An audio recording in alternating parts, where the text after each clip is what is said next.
And welcome back, everybody. This is Movies and Beyond. I'm Callum. That's Kyle.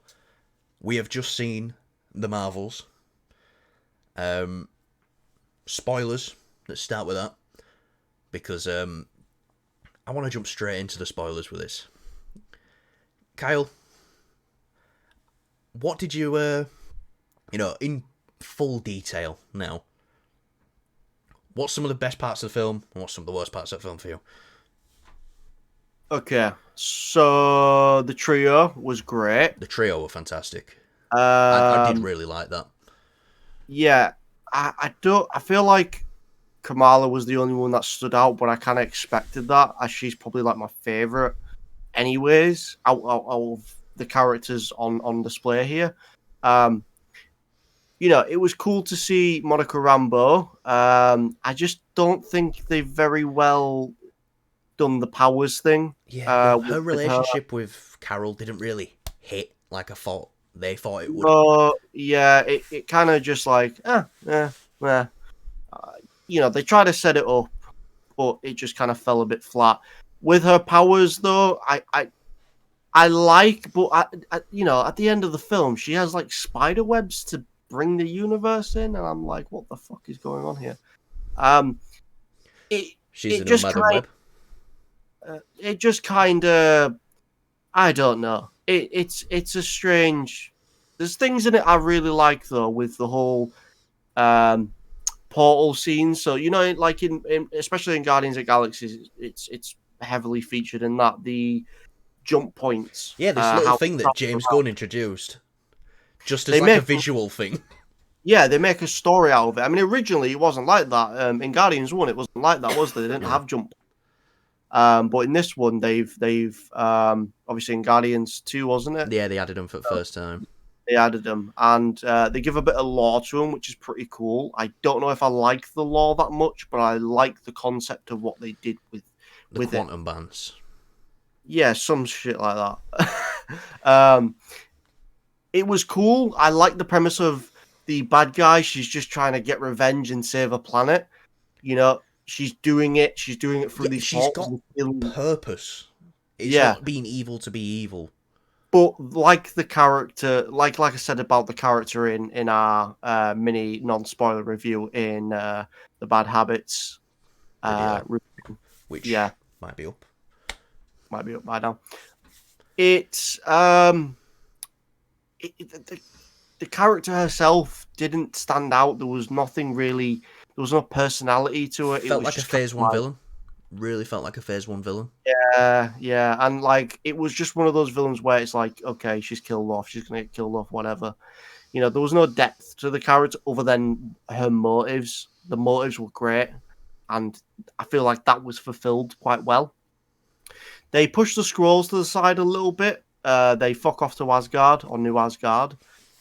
Oh yeah, They Valkyrie, by the way. Valkyrie shows up, which is why I think that's really good because it shows that connectivity with the Yeah, MCU, which has been lacking. which So, when they showed that trailer about 2 weeks ago with the Bifrost going into the ship, it was like, mm, it's four. We were both like, it's not it's probably Valkyrie. with Valkyrie. Um, and yeah, it was okay. It was an okay film. The big problem I have is that in the middle of the film, you've got this one scene where they go to this one planet, and I was just like, And "What the they fuck is going on? communicate through song. Shut the fuck up." Okay. There was all sparkles and shit, and I was just like, "Is this trying to be like what they did with Harley Quinn in the Suicide Squad, but just shit?" Because there was like visual effects, sparkles and shit everywhere. I was thinking, "What the fuck is? Why is this film turned into a musical all of a sudden?" Um, Because musicals are great. Somehow, but with the film itself, I saw a review before the film came out, just a brief one, just a quick word is it didn't it doesn't it's like the movie doesn't know what it wants to be. And I know that's what you said in the Bad Habits review. I strongly disagree with that. I feel like it had a bit of it had a core to it, that you could follow. The problem was it had loads of shit piled on top of it, and the problem with the problem with the side character bit is, Nick Fury was great. He was more of a Nick comic Fury relief. felt like Nick Fury for the first time in a long time. I think at the beginning of the film. A little bit, yeah. I just feel like he was there for a bit of comic relief. I can't lie, Yeah. and just so were the parents. The parents were there for comic relief, but in the Ms. Marvel show, they were there for like the humor parts and the family parts. But in this, it just felt like they were there to try make people laugh, and I can't lie, I didn't really laugh at anything they did. I did in Ms. Marvel. I thought they were quite entertaining in that. I really liked them in that, but it just feels like just watching Kamala throughout the film and her little reactions that she does to things here and there. Like the subtle Kamala, stuff in the background, even that were great from her. Yeah, the Kamala stuff is fantastic. I love that, but the parents, man, like I said, it felt like a Blue Beetle scenario where it was like the parents are just there to kind of laugh at old people messing with new technology kind of thing. And I don't like what they did putting Nick Fury with them to like babysit them. Like, why the fuck were they on the sword base really anyways? They could have just stayed on Earth. It just felt like the sword base was kind of wasted. It just nothing special about it. The whole plot of them being saved by the Flurkins was very weird as well. I didn't like that bit.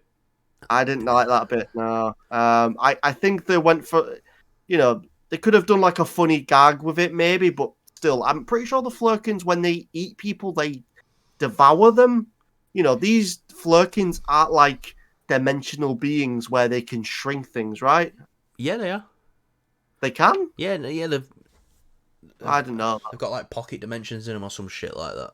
It's explained in the first film. Yeah. Pocket dimensions, some shit. I don't know. It just felt a bit. That's a t-shirt. Yeah. Pocket dimensions or some shit. That is a t-shirt. I like Monica Rambeau. She was great. But I just don't feel like we got enough of her. Yeah, because she were reported to be the lead of this film. Yeah, it didn't feel like that. No. But it felt like all three of them got equal screen time. Carol Danvers, she was great. The problem I have with Carol Danvers is I don't know. She's a woman. Just say it, Kyle. You sexist, bigoted piece of shit. No. Listen, right? I'm not like 90% of the internet on this film. Okay, I've got a brain. You know who you are. Fucking internet, fucking dweebs. That's what we do. That's what we are. Yeah, but we're not just like we're cool. We're not making videos on just hating it for the sake of hating it. We're not having to make Rotten Tomatoes change the fucking review thing. Yeah, and little callback there to the first film. Anyway, with that being said, with Carol Danvers, the thing that I'm kind of just one thing that annoys me is she does that really like thing when she talks, and I'm like, just talk like I'm Captain Marvel, and I'm like, stop talking like that. Like, it's not how you sound. I know how Brie Larson sounds, in like interviews and other things, other projects that she's been in. Why does she do this with Captain Marvel, where it's like, when she speaks, I'm like, it's one of my little nitpicks. It just irritates me. But as a character, I'd probably say I like her more in this than in the first film. Yeah. And I really like the first film. The issue I have is I don't feel like there's enough. I feel like there could have been some really good depth to shine Monica Rambeau and obviously Captain Marvel. Yeah. I just thought like the whole reunion thing and their past and history, it just kind of felt like it was thrown away a little bit. I know what you mean. It could have been done more. It could have done with more depth, basically. Yeah. But like we're talking about connectivity, it finally feels like we're actually going somewhere with the multiverse saga. I don't like how they did the multiverse in the post-credit scene. I like the multiverse thing, but I don't like how they've done it. Okay. Hit me with it. What didn't you like?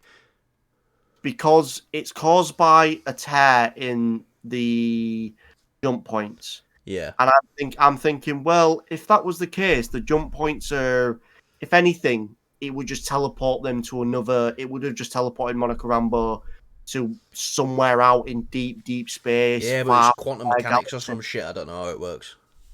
Well, yeah, I know there's quantum mechanics and stuff, but I'm saying it's like they could have done this in the sense of like, oh, they caused an incursion, where it's like, Yeah. ooh, you're teasing that incursion thing now. It's just, I think as soon as they start that, there's no going back from that.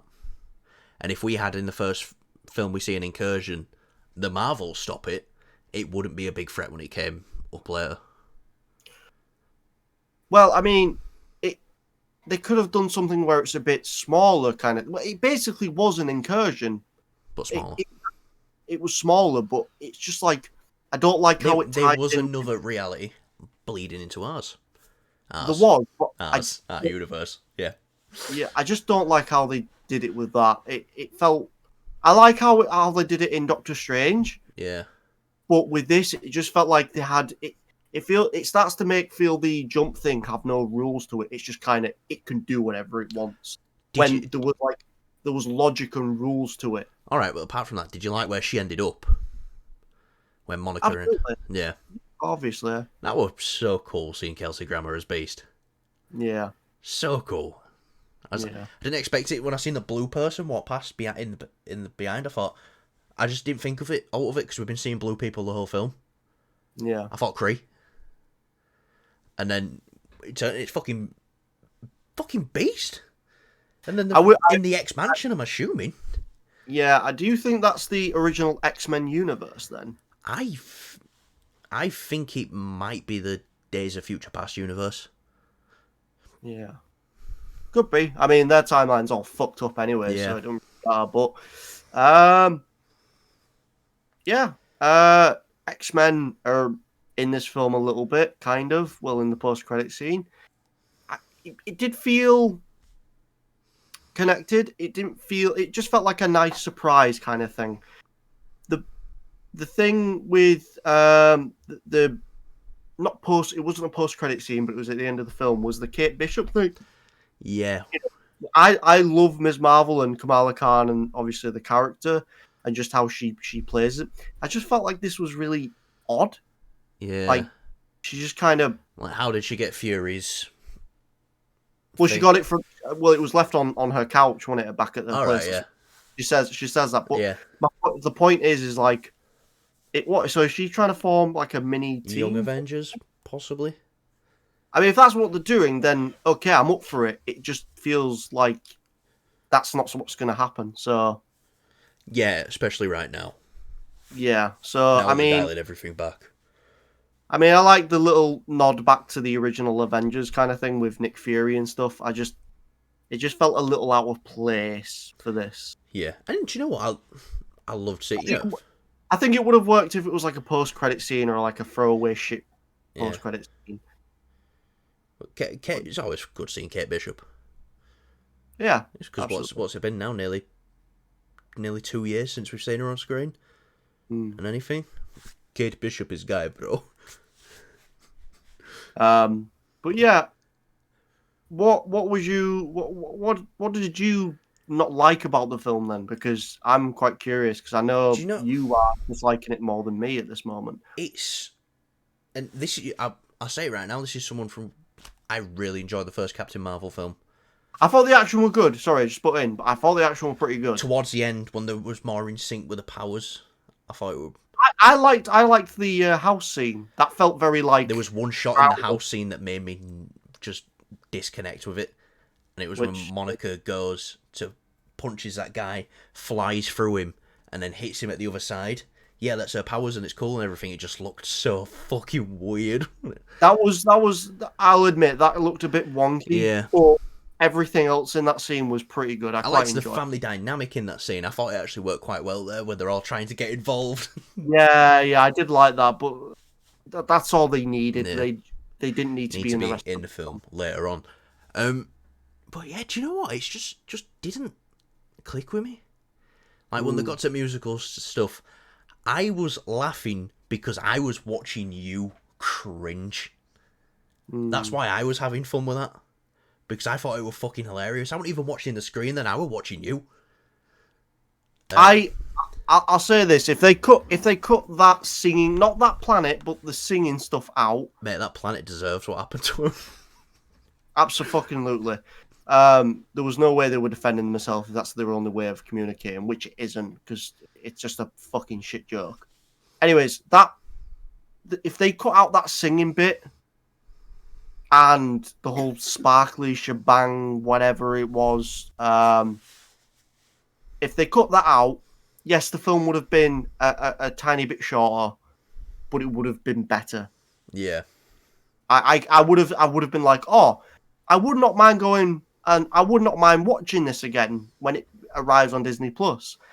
I just don't think I'll watch this for a good while, or at least if I do watch it, I am skipping that whole bit. I will not be watching this again until we do like a rewatch before Kang Dynasty or something.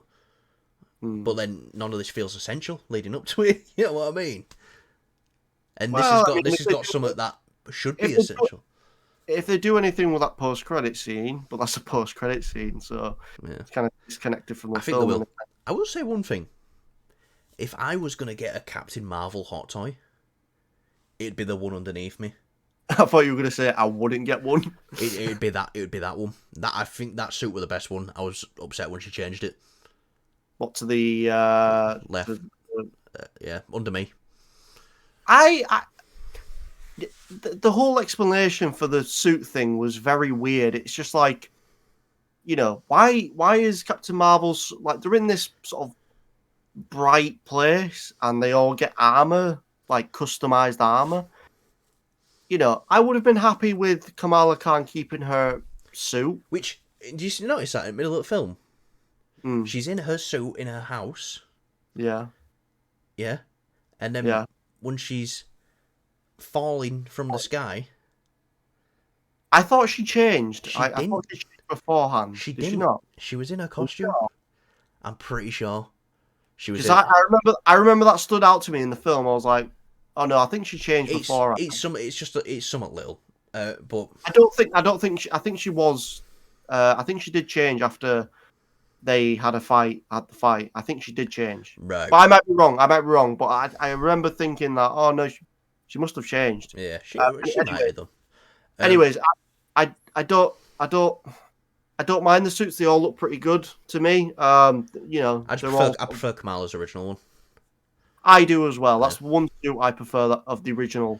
Obviously, Monica didn't have one, so the whole explanation for the suits, it felt kind of dumb because look how different the suits are, and it feels like they've all come from different places, whereas they've literally come from probably the same designer, and it just felt a bit like this is a bit weird. Yeah. I feel like what they should have done is Kamala Khan keep her suit, maybe Captain Marvel has like an upgrade on a ship or whatever. And Monica Rambeau is the only one that doesn't have anything, so she's like, we got your suit. Yeah, that's where she gets her. Which a suit is pretty cool. Or even like if it's related to Shield, and Nick Fury does like an Iron Spider, Tony Stark Iron Spider kind of thing, where it's like, oh, we've built this suit here to help you deal with your powers a bit better. Kind of like it would have tied in great with Ghost as well, because it's like, oh, we've had this technology where it can phase through and stuff, and we built on that. Oh yeah, sorry, Ghost. We've got someone who does your powers better and don't have a problem using them. Yeah, but that could have been a cool little connectivity thing. But yeah, I don't mind Captain Marvel's new costume. It's very dark. Yeah, I don't mind the new one she uses at the end, but I just much prefer the one at the beginning that she has. Well, I don't like the one at the beginning. Do you know? Nah, it just looks shit. I can't lie. There's nothing appealing about it. It looks very boring. Yeah, but would you say this film's as bad as people were leading it on to be? No, I still think this is better than Quantum Mania, and I know you think Quantum Mania is better. Yeah. Yeah. But then again, for most people, I'd probably like Quantum Mania more more than most people. So I think you hang on to Quantumania because of Kang. I just And love Kang, I love the Kang stuff in it. I do. I do. I just hate how they ended it with Kang. Yeah. If they didn't end it that way with Kang, I feel like, oh, maybe okay, maybe this movie's on the same level. But for me, it's a bit better because the heroes were done. The trio of heroes was done a bit better. It's better because you're not a sexist. Well, I mean, there's- I mean, you can call me a sexist for Ant-Man 3 because two of the Leads heroes. are women. End of the world. Oh no. Oh no. I'm not going to say anything because someone will cut this out of context one day. Yes, without a doubt. But you know, I will be rushing back to see this weekend. I've just rather just come down to yours and watch Invincible instead, Which we are doing tomorrow. which we're doing tomorrow. Loki was great, so quite a mixed bag of Marvel today. We had something so good, and then something, let's say, middle of the line. But yeah, this has been Movies and Beyond. Anything you want to add, Kyle, before we go? No. Okay. Like, subscribe, share. Show us to your mother. I ain't said that in a while. Wait, what do you rate the film though? I know we've already said, but 5.5. I give it a 6.5. Yeah. 5.5 out of 5. Plot twist. I tell you what though, I think you can give it just maybe half a point for that post-credit scene. All right, I will give it a 6. But I'm taking half a point off you because you made me give it a point. You Half a point. motherfucker. So we're both giving it a 6. All right, I'm still 6.5 because I'm with a post-credit Mate, this scene. is capitalism. You've got to give to get. No. If you want my score to be a 6, you better give me half your point. No. Okay, it's 5.5. Aman Vellani, you were great in this, though. Just want to say that. She was best part of the film. And look forward to seeing her in more stuff. Hopefully she does make a Young Avengers team. That'd be pretty cool. I'm down for that. Yeah, she was like, you're not the only kid superhero to Kate Bishop. And she's like, I'm 23. Pretty good. Yeah, but thanks for watching. And we'll see you in the Loki review. Or if you've come here from the Loki review, then scroll down our channel, watch some other videos. There might be something you like. I'll listen to it. Kyle's Starfield review. Yeah, if you can fucking find it. Adios. I don't know why I said that. Say bye, Kyle. No. Okay. See you later, Mush.